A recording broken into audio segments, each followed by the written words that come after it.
Okay, and the first question on the homework, it asks to journalize the issuing of 1,900 shares of $3 par value common stock for cash at $10.50 per share. So we are going to do 1,900 times 10.50. And we're going to get 19,950 of cash, but we can only credit common stock for the par value. And the par value would be 1,900 times 3, which is 5,700. So paid in capital in excess of par would be the difference.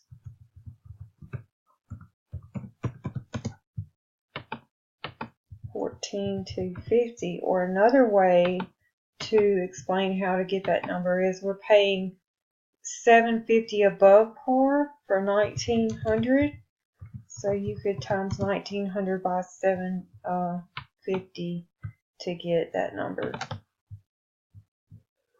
Then it says we issued 400 shares of $2 no par preferred stock for $20,000 cash. So we are getting cash. Okay, so we're going to debit cash for $20,000, and we're going to credit the no par value for $20,000. Then we're going to receive equipment with a market value of $73,000 in exchange for common stock. So $3 times 5,000 would be $15,000. So the remainder is paid in capital in excess of par for the $58,000, the $73,000 minus the common stock par value. The total paid in capital, that's everything that would be in the paid in capital section. Well, we have $73,000 here of stock paid in capital in excess of par. Then we have $20,000 here, so that would be $93,000. And then up here we have a total of $19,950. So we're going to add all of those numbers up. So $112,950 if I added it right. Then for the next question, we're going to journalize the purchase of treasury stock. So we're going to debit treasury stock and we're going to credit cash. And we bought stock back for $13 times 100 shares. So that would be our purchased treasury stock. We don't worry about par when we purchase it. Now for the paid in capital section, so nothing up top is going to change because we didn't issue anything new. So we have 1,300 shares authorized, and we have 310 shares issued and outstanding. Common stock would be 1,550. There's 310 shares issued, but there's only 210 outstanding because we bought 100 of them back. And then total paid in capital would be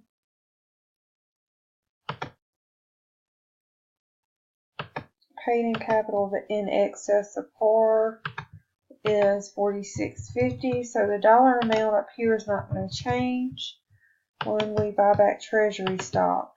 Retained earnings was $53,000, but now we have treasury stock deduction. We have 100 shares at cost, and it's going to be $1,300. So if we do 6,200 plus 53,000.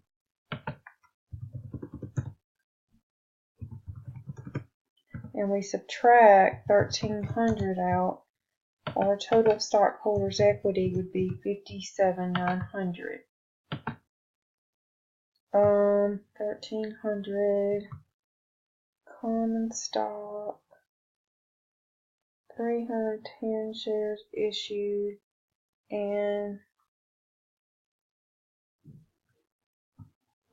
I had the order messed up here. First, you need to have your common stock, and then the number authorized, and then last, you need to have issued and outstanding, just like in order on the statement here. If it's out of order, it'll count it off.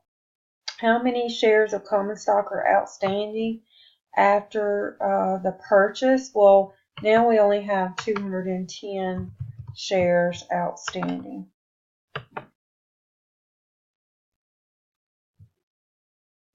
Now for the next one, this is dividends. So it says that compute the amount of dividends for 2018 if total dividends are 9,000 in 2018. So 2018 we have 9,000, and everything's been paid since last year. So it looks like the preferred is cumulative, and it looks like preferred gets 5% of 11, so 0.05 times 11 times 20,000 would be 11,000. So there's no dividends in arrears. They're going to get all of it, and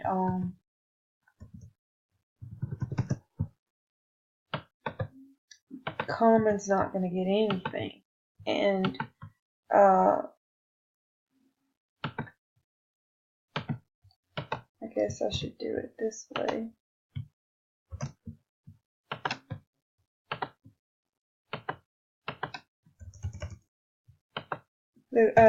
I know the current year dividends is 11,000, but we're only going to pay 9,000. It wants to know what the total dividends are supposed to be. So for the next year, it looks like we have 45,000 dividends. So we know we owe 2,000 from last year because we were supposed to pay them 11, and then current year dividends is 11. So we're going to pay them a total of 13,000. So common stock is going to get 45,000 minus 13 would leave them with 32,000. Okay, and then when we declare dividend, we debit cash dividends and we credit dividends payable preferred. We only declare 9,000 for the first year. Common stock didn't get anything. And it's going to be declared a cash dividend. And then there's no entry here. And then when we pay the dividend, it's going to be dividends payable in cash for $9,000.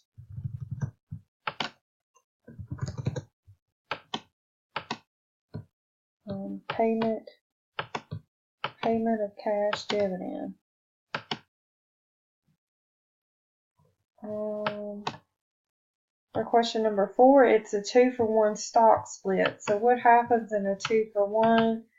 The common stock is going to be, we're going to split it. So it's going to be, so the authorized will not change. We're still only authorized to issue 650. But the only two things that are going to change is the par value is going to split in half, and the number shared, issued, and outstanding is going to double.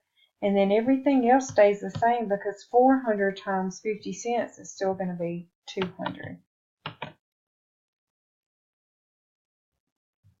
Then on the last one, let's do, it says we issue 200, we're going to journalize the declaration of the stock dividend.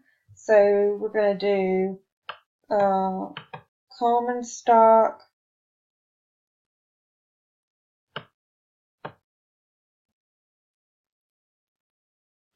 stock dividends and common stock dividend distributable, and the description is going to be issued a 4% stock dividend.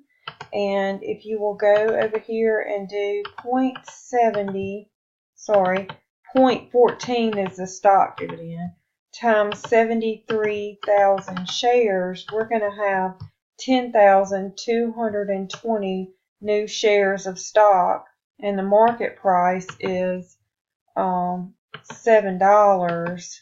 So we're going to issue 71,540. But the let me pull my calculator back up.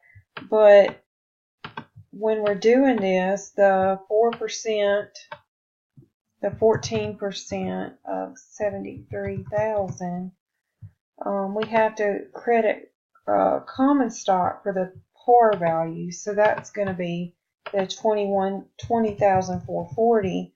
So the difference is going to go into the PIC account. So if you do 71,540 minus 20,440, you are going to get 51,1. And then declared, we haven't issued them yet. Now when we distribute the stock, we're going to debit common stock dividends distributable, and we're going to credit common stock.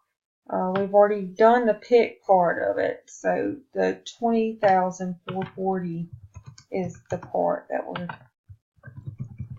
we need to credit common stock for. So this is issued to stock dividend. Now, for the cash dividend, we would debit cash dividends and credit dividends payable, and this is to declare the cash dividend. So if you do, remember we already have 73,000, and then we have those new shares, 10,220. So we have 83,220 shares times 0.7. So that would be 58,254.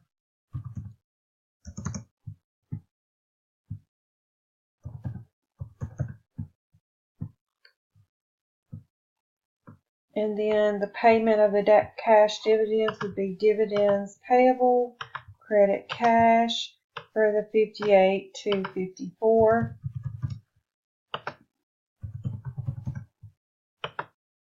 And this is to pay the cash dividend. And that is all of Chapter 13 homework.